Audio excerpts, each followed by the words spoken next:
Caste certificate की एक छोटी सी गलती आपका पूरा फॉर्म रिजेक्ट करने के लिए काफ़ी होगी। पूजा खड़गर केस के बाद में यूपीएससी काफ़ी ज़्यादा सीरियस हो चुका है। इसके कारण इस बार यूपीएससी ने फॉर्म को भरते वक्त बहुत ज़्यादा बदलाव किए हैं, बहुत ज़्यादा न्यू रूल्स लाए हैं और ये रूल्स आपको पता होने चाहिए।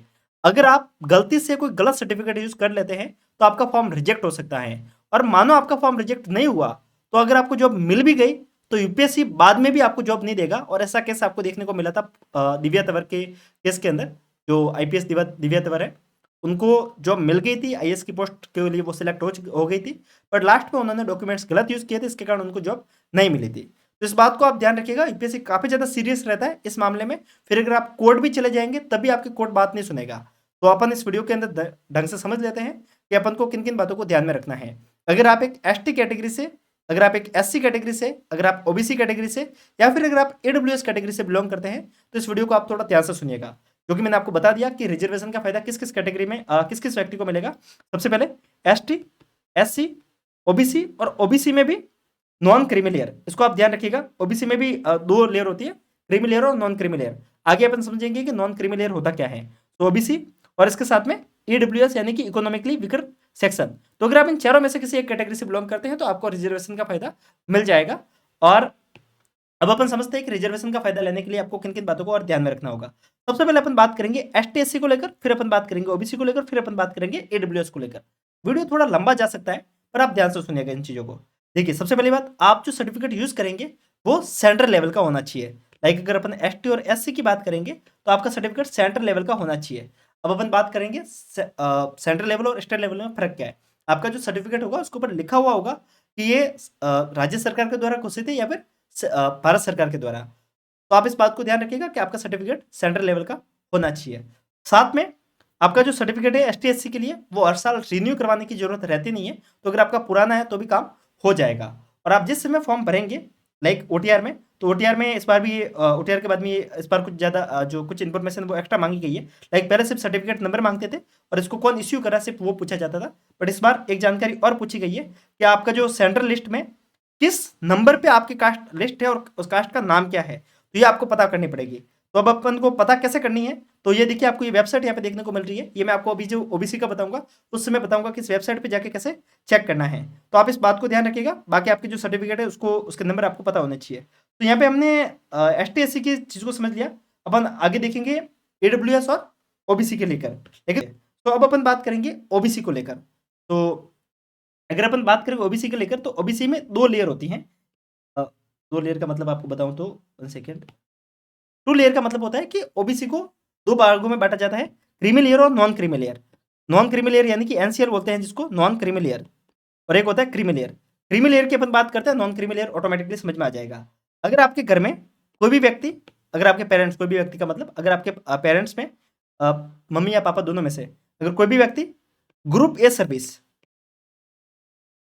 ग्रुप ए सर्विस या फिर ग्रुप बी सर्विस में है, तो आप क्रीमी लेयर का हिस्सा माना जाएंगे। ये है गवर्नमेंट जॉब को लेकर बात कर रहे हैं। और अगर हम गवर्नमेंट जॉब की बात नहीं करें और अगर आपके पेरेंट्स की इनकम 8 लाख से ज्यादा है, तो आप क्रीमी लेयर में गिने जाएंगे। अब इसका मतलब क्या हुआ, आप सीधी सी एक बात को ध्यान रखिए, अगर आपके पेरेंट्स की इनकम 8 लाख से ज्यादा है, इसमें आप इस बात को भी ध्यान रखिएगा, सिर्फ पेरेंट्स की इनकम काउंट की जाएगी, आपकी इनकम काउंट नहीं होगी। तो आप ध्यान रखिएगा, अगर आपके पेरेंट्स की इनकम अगर 8 लाख से कम है और अगर आपके पेरेंट्स ग्रुप ए या फिर ग्रुप बी सर्विस में नहीं है, तो फिर आप नॉन क्रीमी लेयर के हिस्से हैं। और जो व्यक्ति नॉन क्रीमी लेयर से हैं उसी को ही रिजर्वेशन का फायदा मिलेगा, सबको नहीं मिलेगा। इस बात को आप ध्यान रखिएगा, ठीक है। तो ये हमने बेसिकली समझ लिया क्रीमी लेयर और नॉन क्रीमी लेयर में फर्क क्या होता है। और लाइक जो क्रीमी लेयर में है वो एजी जनरल की तरह ही ट्रीट होता है, और जो सर्टिफिकेट आपको बनाना है वो नॉन क्रीमी लेयर का ही बनाना है, अगर आपको रिजर्वेशन का फायदा चाहिए है तो। तो अपन ये बात समझ ली। अब अपन समझते हैं कि सर्टिफिकेट के लेकर क्या रूल्स है, उसको एक बार के लिए देख लेते हैं। आपका जो सर्टिफिकेट बनेगा वो हर साल के लिए रिन्यू होता है। और वो रिन्यू कैसे करते हैं उसको समझते हैं, बट उससे पहले इस रूल्स को भी आप एक बार के लिए देख लीजिएगा कि आपका जो सर्टिफिकेट होगा, जो कि काफ़ी लोग यूट्यूब पे समझा ही नहीं पा रहे हैं इस बात को, कि आपका जो सर्टिफिकेट होगा वो लास्ट के 3 साल के फाइनेंशियल ईयर को देख के बनाया जाएगा। अब आप काफ़ी लोग बोलेंगे कि 3 साल का फाइनेंशियल ईयर कैसे देखा जाएगा। तो लास्ट के जैसे कि क्या होता है, कुछ लोग होते हैं वो अचानक से गरीब भी हो जाता है, मतलब अपने सर्टिफिकेट को बनाने के लिए। वैसे तो उनकी इनकम ज़्यादा थी, वो लास्ट ईयर का सर्टिफिकेट से बना लेते कि उनकी इनकम कम है। तो आप ध्यान रखिएगा कि आपके पिछले 3 साल की इनकम के अंदर आपका जो फाइनेंशियल ईयर में जो आपके पेरेंट्स की इनकम है वो 8 लाख से कम होनी चाहिए। और ये 3 साल का देखा जाएगा, 2021, 2022 2022, 2023 और 2023, 2024। तो इन फाइनेंशियल ईयर में जो इनकम है उसको देखा जाएगा, तो इस बात को आप थोड़ा सा ध्यान रखिएगा। अब काफ़ी लोग परेशान हो रहे होंगे कि ये सारी जानकारी हमने जब सर्टिफिकेट बनाया तब तो नहीं पूछा गया था। ऐसा पूछा नहीं गया होगा, आपके एटीएम के साइन बन गए हैं तो आपका सर्टिफिकेट बन गया है, कोई भी ऐसा इश्यू नहीं आएगा। अगर आपको पता है कि आपके पेरेंट्स की इनकम इतनी ज़्यादा नहीं है तो इश्यू नहीं आएगा। अगर आपने लास्ट ईयर के सर्टिफिकेट के ऊपर बनाया है तो जो सर्टिफिकेट बना है वो पिछले सारे सर्टिफिकेट को देख के ही बनते हैं, तो चिंता वाली बात कोई ऐसी होगी नहीं। बस आप इसका ध्यान रखिएगा कि आपका सर्टिफिकेट न्यू होना चाहिए। अब अपन बात करते हैं न्यू होने का क्या मतलब है। सीधा सा रूल्स के अंदर नहीं जाके सिंपल भाषा में मैं आपको बताऊंगा कि आपका सर्टिफिकेट 1 अप्रैल 2024 के बाद बना हुआ होना चाहिए। अब बात रहती है कि 1 अप्रैल 2024 के बाद का मतलब, अगर 1 अप्रैल 2024 के बाद आपका कभी भी बना है तो वो आपका सर्टिफिकेट वैलिड है। फिर वो 2024 के दिसंबर में बनाए, चाहे वो नवंबर में बनाए, चाहे वो जनवरी 2025 में बनाए, आपका सर्टिफिकेट वैलिड होगा। तो इस बात को आप ध्यान रखिएगा कि आप लेटेस्ट सर्टिफिकेट ही यूज करेंगे। पुराना सर्टिफिकेट अगर आपने यूज किया इस डेट से पहले का, एग्जाम्पल के तौर पर अगर आपने 2024 का फॉर्म भरा था तो आपने सीधी सी बात है कि उसका फॉर्म फेब में भरा गया था, तो आपने जो सर्टिफिकेट बनाया होगा एग्जाम्पल के तौर पर फेब 2024 में बनाया था, अगर आपने वो सर्टिफिकेट यूज कर दिया, काम हो गया। आपको अब कुछ नहीं होने वाला, आपको कोई भी रिजर्वेशन का फायदा नहीं मिलने वाला, आपका सर्टिफिकेट लेटेस्ट होना चाहिए। तो ये हमने बेसिकली बात कर ली इसके लिए। अब अपन बात करते हैं ईडब्ल्यूएस के लिए क्या रूल्स है। ईडब्ल्यूएस के लिए वही 8 लाख का प्रावधान यहाँ पे भी काम करता है, साथ में यहाँ पे भूमि के स्तर पे लाइक आपकी जो जमीन है, एक बार के लिए मैं आपको पढ़ के बता देता हूँ ईडब्ल्यूएस सर्टिफिकेट का क्या रूल्स है। गूगल से डाउनलोड कर लेते हैं इसको, ठीक है। एक आप जो स्क्रीन पे देख रहे हैं, इसके लिए जो सबसे पहला रूल है कि आपके पास में 5 एकड़ से ज़्यादा एग्रीकल्चर लैंड नहीं होनी चाहिए। अगर उससे ज़्यादा है तो फिर इश्यू हो जाएगा। और आपका जो रेजिडेंशियल फ्लैट है वो 100 स्क्वायर फीट से कम होना चाहिए, उससे अबाव नहीं होना चाहिए, ठीक है। उससे अबाव है तो फिर आप एलिजिबल नहीं हो पाएंगे। साथ में आपका जो प्लॉट है वो 100 स्क्वायर फीट यार्ड से कम होना चाहिए, उससे ज़्यादा नहीं होना चाहिए, ठीक है। सो आप इस बात को थोड़ा सा ध्यान रखिएगा। बाकी सब जो आपका रेजिडेंशियल प्लॉट है वो 200 स्क्वायर फीट यार्ड से, देखिए इसमें आप इस बात को भी ध्यान रखिए, इसमें दो चीज़ें, एक तो नोटिफाइड म्यूनसिपालिटीज एरिया है और एक other than notified municipalities area है। अगर आपका नोटिफाइड म्यूनसिपल एरिया में है तो 100 स्क्वायर फीट यार्ड से कम होना चाहिए प्लॉट। और अगर आपका अदर देन म्यूनसिपल जो नोटिफाइड म्यूनसिपल एरिया है उसके सिवा कोई भी है तो फिर आपका सर्टिफिकेट वैलिड हो जाएगा। मतलब तो फिर एक मिनट, वो कहाँ खुल गया, ओके, अरे कहाँ से खुल गया ये, ओके इसको जूम कर लेते हैं, ठीक है। तो पहला रूल तो आपको समझ में आ गया कि 5 एकड़ से ज़्यादा जमीन नहीं होनी चाहिए। सेकंड रूल, आपका जो रहने की जो जहाँ पे आप रह रहे हो, जो आपका घर है वो 100 स्क्वायर फीट से ज़्यादा नहीं होना चाहिए, उससे कम होना चाहिए। प्लॉट को लेकर जो रूल ये है कि अगर आपका जो प्लॉट है वो नोटिफाइड म्यूनसिपल एरिया में है तो वो उसकी साइज 100 स्क्वायर फीट यार्ड से ज़्यादा नहीं होनी चाहिए। और अगर वो other than notified municipal area है तो वो 200 स्क्वायर फीट यार्ड से कम होना चाहिए। तो वैसे तो इन दोनों के अंदर तो फंसना ही नहीं है, क्योंकि इतना आपको समझ में आया होगा। मेनली आप 5 एकड़ और रेजिडेंशियल फ्लैट को लेकर अच्छे से समझ जाइए। और बाकी आपके पेरेंट्स की इनकम 8 लाख से कम होनी चाहिए। अब इसमें आपको इसको ध्यान रखिएगा कि जो कैंडिडेट बिलोंग कर रहा है उसके अंदर देखिए, आप इस बात को ध्यान रखिए, यहाँ पे क्या लिखा है, हीज और हर फैमिली इनकम लिखा है और उसमें पेरेंट्स इनकम लिखा था। तो हीज और हर फैमिली इनकम का मतलब ये होता है कि आपकी इनकम भी यहाँ पे काउंट होगी। तो आप इस बात को ध्यान रखिएगा। काफी लोग कंफ्यूज हो रहे हैं कि हीज और हर में फैमिली इनकम, क्योंकि आप खुद भी तो फैमिली की हिस्सा है। ऐसा थोड़ी ना कि आप फैमिली का हिस्सा नहीं है। काफी लोग क्या सोचते हैं कि मेरी इनकम काउंट नहीं होगी। अगर आप एक अच्छे वेल सेटल्ड फैमिली से और अगर आप खुद भी कमाते हैं तो ध्यान रखिएगा आपकी इनकम भी काउंट होगी। लेकिन अगर आप नॉर्मल स्टूडेंट हैं तो आपको डरने की जरूरत नहीं है। बाकी आज के समय में काफ़ी लोग सर्टिफिकेट ऐसे बना रहे हैं, तो थोड़ा सा ध्यान रखिएगा, फर्जी सर्टिफिकेट बनाने से बचेंगे। तो ईडब्ल्यूएस को लेकर जो रूल है वो मैंने आपको बता दिया यहाँ पे, बार के लिए सर्टिफिकेट को, ठीक है। तो पहला रूल क्या है, 8 लाख। सेकंड रूल 5 एकड़ से जमीन का रूल है और 100 स्क्वायर फीट 1000 स्क्वायर फीट का जो आपका प्लॉट का एरिया है उससे कम होना चाहिए। सो ये आपके ईडब्ल्यूएस का एरिया है और ईडब्ल्यूएस के लिए जो रूल्स है वो ये है और ओबीसी के लिए जो रूल है वो ये है। तो इन दोनों का ध्यान रखिएगा कि, और आप इस बात को भी ध्यान रखिएगा, जो ओबीसी का सर्टिफिकेट होता है वो भी रिन्यू होता है हर साल और ईडब्ल्यूएस का होता है वो भी हर साल के लिए रिन्यू होता है। तो इन दो चीज़ तो आपको मोटा मोटी तौर पर समझ में आई होगी। एक बार के लिए अपन वापस से यूपीएससी की इस वेबसाइट पे आते हैं और यहाँ से अपन चीज़ों को समझते हैं। लाइक यहाँ पे हमने कम्युनिटी में एसटी डाल के देखा था, अब यहाँ पे अपन ओबीसी को देख के अगर आप यहाँ पे जनरल डालेंगे ना तो जनरल के लिए यहाँ पे कुछ भी नहीं मांगा जाएगा, सर्टिफिकेट सीधा भरा जाएगा, ठीक है। और अगर आप यहाँ पे ओबीसी डाल के देखते हैं तो ओबीसी में आपसे पूछा जाएगा क्रीमी या नॉन क्रीमी लेयर। अगर आप क्रीमी लेयर डालते हैं तो फिर आपके लिए वही क्रीमी लेयर का सर्टिफिकेट बनेगा और वो आपको डालना है, ठीक है। क्रीमी लेयर उसको सीधी सी बात है, आपको रिजर्वेशन के लिए कोई भी फ़ायदा नहीं मिलेगा, आपको एज ए जनरल की तरह ट्रीट किया जाएगा।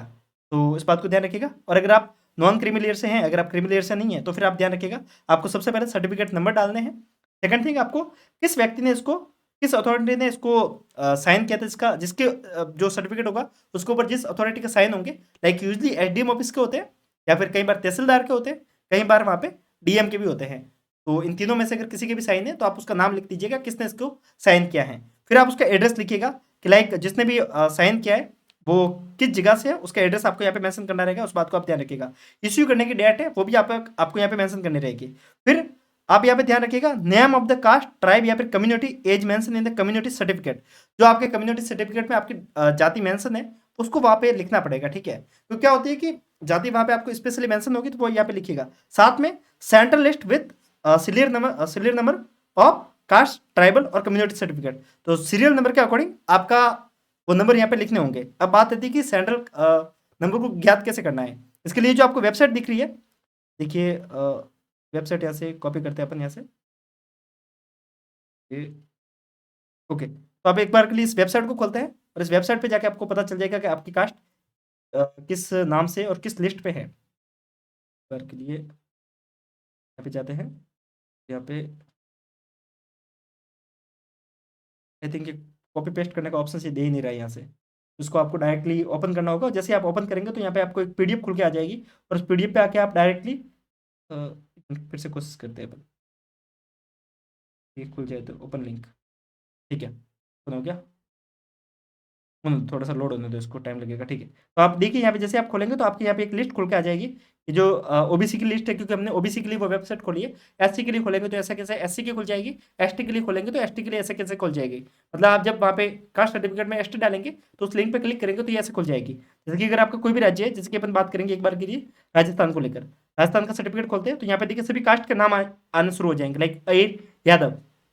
तो आपका सर्टिफिकेट पे हो सकता है कि अहिर नाम हो या फिर यादव नाम हो, जो नाम है उसको लिखिएगा। साथ में बहुत सारी जाति को अलग अलग जगह पे अलग अलग नाम से डाला जाता है। जैसे कि एक जाति है जहांगीर, उसको किसी जगह पे बढ़ई के नाम से जानता है, किसी की जगह पे खाती के नाम से जानते हैं, किसी जगह पे खरादी के नाम से जानते हैं, किसी जगह पे सुतार के नाम से जानते हैं, किसी जगह पे तरखन के नाम से जानते हैं। तो आप यहाँ पे सिर्फ जो एंट्री नंबर है उसको आप लिख लीजिएगा, ठीक है, कि जिस एंट्री नंबर पे जो डाला के उसको आप लिख लीजिएगा। क्योंकि आप और जो 3 नाम 4 नाम है, तो आप ऐसा नहीं कि जैसे कि आपका नाम कुछ भी हो, आपकी एरिया में आपकी जाति को कुछ भी बोला जा रहा हो, पर आपके कास्ट सर्टिफिकेट पे जो जाति लिखी गई है उसी को मेंशन कीजिएगा।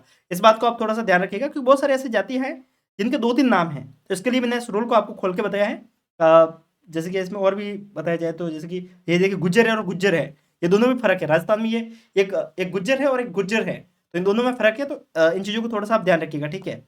साथ में जैसे कि ये जानवा है, सिरवी है, ये दोनों भी वैसे एक ही कास्ट है, एक जगह पे सिरवी बोला जाता है, एक जगह पे जानवा बोला जाता है।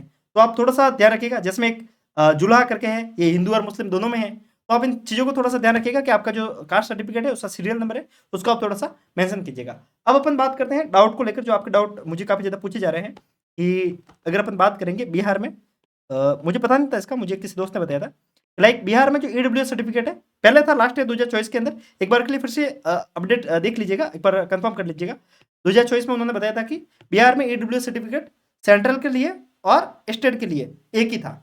तो ऐसा भी रूल है, तो ध्यान रखिएगा कि स्टेट टू स्टेट वेरी कर रहा है। तो काफ़ी लोग क्या कर रहे हैं कि यूट्यूब पे वो फोटो दिखा रहे हैं अपने कास्ट सर्टिफिकेट का, और आप लोग सवाल कर रहे हैं कि मेरा कास्ट सर्टिफिकेट तो ऐसा दिख नहीं रहा है। तो डरिए मत, हर एक स्टेट में कास्ट सर्टिफिकेट अलग होता है। अगर आप राजस्थान में देखेंगे तो वो येलो पेज में आ रहा है, अगर आप किसी और स्टेट में देखेंगे तो व्हाइट पेज में आ रहा है। तो कोई ऐसा जरूरी नहीं है कि वो एक ही जैसा दिखे आपको, अलग अलग तरीके से वो दिख सकता है, इसमें कोई बड़ी बात है नहीं। किसी जगह पे फोटो आ रहा है, किसी जगह पे फोटो नहीं आ रहा है, तो डरने की जरूरत बिल्कुल नहीं है। आप इस बात को ध्यान रखिए। अगर आपको कुछ भी कंफ्यूजन है, अपना कास्ट सर्टिफिकेट लीजिए, एडीएम ऑफिस जाइए और वहां पे जो बैठा है व्यक्ति उससे पूछिए कि ये मेरा कास्ट सर्टिफिकेट सही है या नहीं है, उससे एक बार रिकन्फर्म करवाइए।